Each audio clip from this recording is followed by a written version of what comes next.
Hi guys, welcome back to Pawpaw Storytime. Sunday evening, feeling some kind of way. We're gonna, I got a couple things to read real quick, so I'm gonna do that first.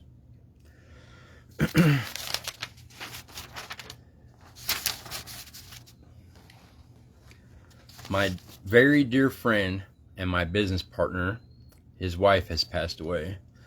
A battle they've been fighting for quite some time. So this episode, although not geared differently, is dedicated to her and her memory and for my friend.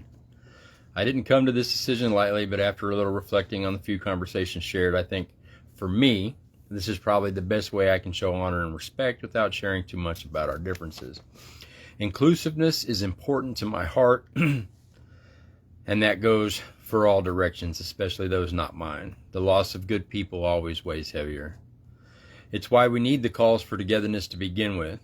We are all different, but we are all just walking each other home. So I got this I want to read. There is a time for everything and a season for every activity under heaven. There's a time to be born and a time to die, a time to plant and a time to uproot, a time to kill and a time to heal, a time to tear down and a time to build, a time to weep and a time to laugh, a time to mourn and a time to dance, a time to scatter stones and a time to gather them, a time to embrace and a time to refrain from embracing. There's a time to search, a time to give up, a time to keep and a time to throw away, a time to tear and a time to mend, a time to be silent and a time to speak, a time to love and a time to hate, a time for war and a time for peace. What do workers gain from their toil? I have seen the burden God has laid upon the human race. He has made everything beautiful in its time. He has also set eternity on the human heart, yet no one can fathom what God has done from beginning to end. I know that there is nothing better for people than to be happy and to do good while they live, that each of them may eat and drink and find satisfaction in all their toil. Ecclesiastes 3:1-13. 3:1 through 13. That's from the Bible. I got so we're gonna open with the Don't Sweat Guides for Dads. This is on page 38, chapter 13 this week. Don't just say it, do it. You notice that your children have slipped into the habit of spending all of Saturday morning in front of the tube. You've irked at how little they do around the house to clean up after themselves. Your children's bedrooms are a national disaster. Their eating habits are a nutritional nightmare. The kids are clearly lazy, and so you think, and you start suggesting exercise, time outside or away from the screen, or a growing list of chores. When you're met with resistance, your suggestions become nagging and the battle is on. There's very good possibility that you will never find the right words to convince your children to do what it takes to shape up. In fact, words alone have very little impact on a young person. If all you intend to do is harass, you might as well save your breath. What does speak to young people is what you do, especially what you're willing to do with them. Do you want to pull your kids away from the television? Start putting your own imagination to work. Come up with some good alternatives. Sports or a martial arts class, a volunteer community activity, or a morning trip to an interesting destination. But don't simply hand over a list and command, choose one and get busy. Find something that you can enjoy doing together. Locate your local state forest trails and go for a hike. Volunteer for Meals on Wheels. Wash the car together, play golf, or go to the circus. Rent a canoe or sign up for a woodworking workshop, or encourage involvement in your local sports teams and sign up as a coach. Do you want your children to be more responsible around the house? Work together on cleaning up the den, the garage, or the basement. Show your children how you go about making a place for everything and putting everything in its place. If you don't do it, you can hardly expect your kids to do it. The more you build the habit of getting involved in healthy, constructive activities with your children, the more motivated and able they will be to do them. But if you're all talk, you'll unwittingly offer a powerful objection lesson on inaction. Children listen best with their eyes. What you do with that, they hear. All right, put that in the queue. We're reading part 2 of The Complete Adventures of Curious George. And we left off with George rides a bike. Oh, here, real quick, I got this. I forgot about this. Tomorrow, Monday, is Labor Day. Observed the first Monday in September, Labor Day is an annual celebration of the social and economic achievements of American workers. The holiday is rooted in the late 19th century, when labor activists pushed for a federal holiday to recognize the many contributions workers have made to America's strength, prosperity, and well-being. Labor Day has been a national holiday in the United States since 1894. To many, it may signify picnics, parades, a day off from work, or the end of summer and the beginning of fall.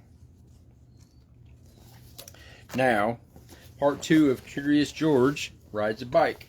I think we just left off. He had just wrecked his bike last week. George tried to ride the bicycle, but of course it wouldn't go. So he started carrying it, but soon it got too heavy. George did not know what to do. His new bike was spoiled. The newspapers were gone. He wished he had listened to his friends and kept close to the house. Now he just stood there and cried. Suddenly his face brightened. Why, he had forgotten that he could ride on one wheel. He tried it and it worked.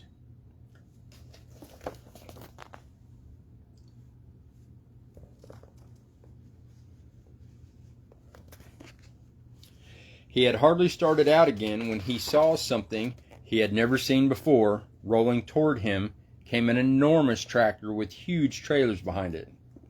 Looking out of the trailers were all sorts of animals. To George, it looked like a zoo on wheels.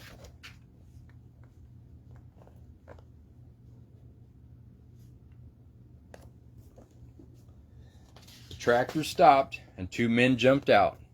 "Well, well," said one of the men, "a little monkey who can ride a bike bronco fashion. We can use you in our animal show tonight. I'm the director of the show, and this is Bob. He can straighten your wheel and fix that flat in no time, and then we'll take you along to the place where the show is going to be." So the 3 of them got into the cab and drove off. "Maybe you could play a fanfare while you ride your bike in the show," the director said. "I have a bugle for you right here, and later on you'll get a green coat and a cap just like Bob's."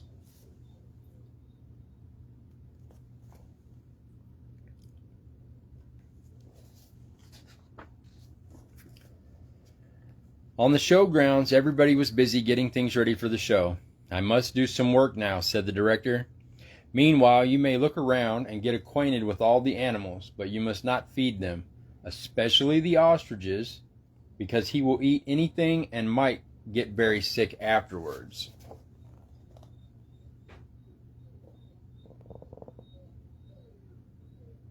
There's a lot of cars in that circus, huh? George was curious. Would the ostrich really eat anything? He wouldn't eat a bugle, or would he? George went a little closer to the cage, and before he knew it, the ostrich had snatched the bugle and tried to swallow it. But a bugle is hard to swallow, even for an ostrich. It got stuck in his throat. Funny sounds came out of the bugle as the ostrich was struggling with it, all blue in the face. George was frightened.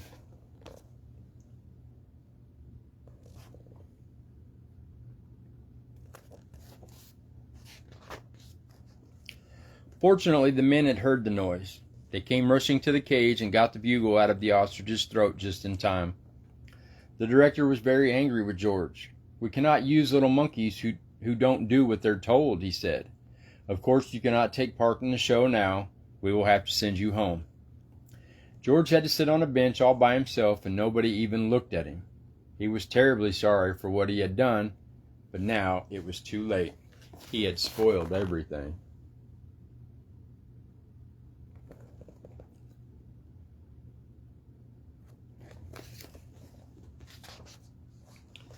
Meanwhile, the ostrich, always hungry, had got hold of a string dangling near his cage. This happened to be the string which held the door to the cage of the baby bear. As the ostrich nibbled at it, the door opened, and the baby bear got out. He ran away as fast as he could and made straight for a high tree near the camp. Nobody had seen it but George, and George was not supposed to leave the bench.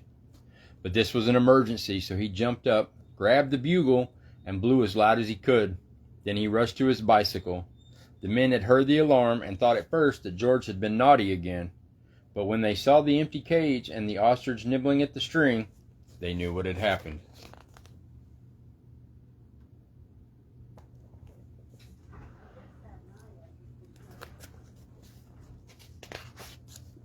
George raced towards the tree far ahead of the men, but now the bear had climbed quite high, and this was dangerous because little bears can climb up a tree easily, but coming down is much harder. They may fall and get hurt.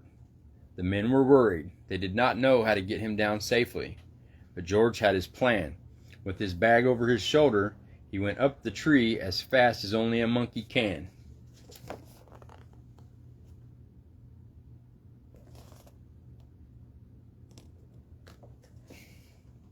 And when he reached the baby bear, he put him in his bag and carefully let him down so the men could safely catch him. Everybody cheered when George had come down from the tree. "You're a brave little monkey," said the director. "You saved the baby bear's life. Now you'll get your coat back, and of course you may ride your bike and play the bugle in the show."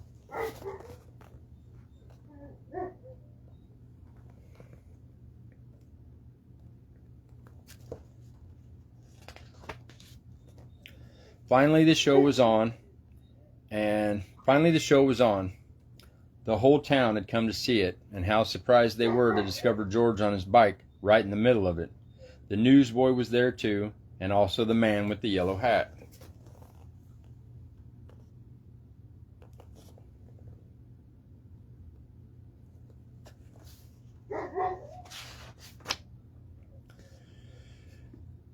The man in the yellow hat had been looking for George everywhere, and was happy to have found him at last. The newsboy was glad to have his bag again, and the people from the other side of the street, whose papers George had made into boats, were not angry with him anymore.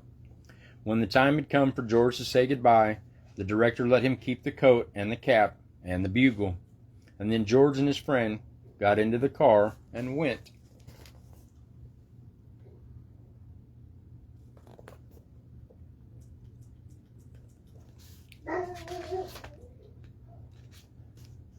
He got into the car and went home. Home. We're all just walking each other home. And next time when we get back to the Adventures of Curious George, we'll be reading Curious George Gets a Medal. Now we're going to read Life's Journeys According to Mr. Rogers. And this one is on page 80. I remember one of my seminary professors saying, "People who were able to appreciate others, who looked for what was good and healthy and kind, were about as close as you could get to God, to the eternal good. And those people who were always looking for what was bad about themselves and others were really on the side of evil. That's what evil wants," he would say. "Evil wants us to feel so terrible about who we are and who we know that we'll look for condemning eyes on anybody who happens to be with us at that moment. I encourage you to look for the good where you are and embrace it." More than 1,500 years ago, the Roman philosopher Boethius wrote this sentence: "O happy race of mortals, if your hearts are ruled, as is the universe, by love." And that's going to go back in there. About forgot to show you guys this. I got another new book, and I show you guys new books every time they come in, even though it's going to be 100 million years before we get to read them, unless we get an extra person helping. This is Goodnight Goblin King, for any of you guys that know what the Labyrinth is. I'm really looking forward to reading this one. And I guess that's it, guys. We're going to close up here. I got this other thing. Do you know how many people throughout history learned to read by reading the Bible? Especially the early days of the settlers here in our own country. It's a lot. A lot. So I'm going to end this episode with two pieces that I found in the Bible for my friends and dedicated to the memory of Christy Freeman. Romans 12:15 says, "Rejoice with those who rejoice and mourn with those who mourn." Psalms 34:18. The Lord is near to the brokenhearted and saves the crushed in spirit. If you pray, please pray for comfort for them. And if you don't, please keep them in your hearts and your thoughts as they navigate through these next several days or weeks. And remember that I love you all, my grandkids, my kids, all my family, and of course all my friends. I guess that's it. I love you guys for being who you're supposed to be, and you're the only one that gets to decide that. And that's it. I know there's other things I say at the end, but I don't remember what they are. I love you guys. I'll be here next week.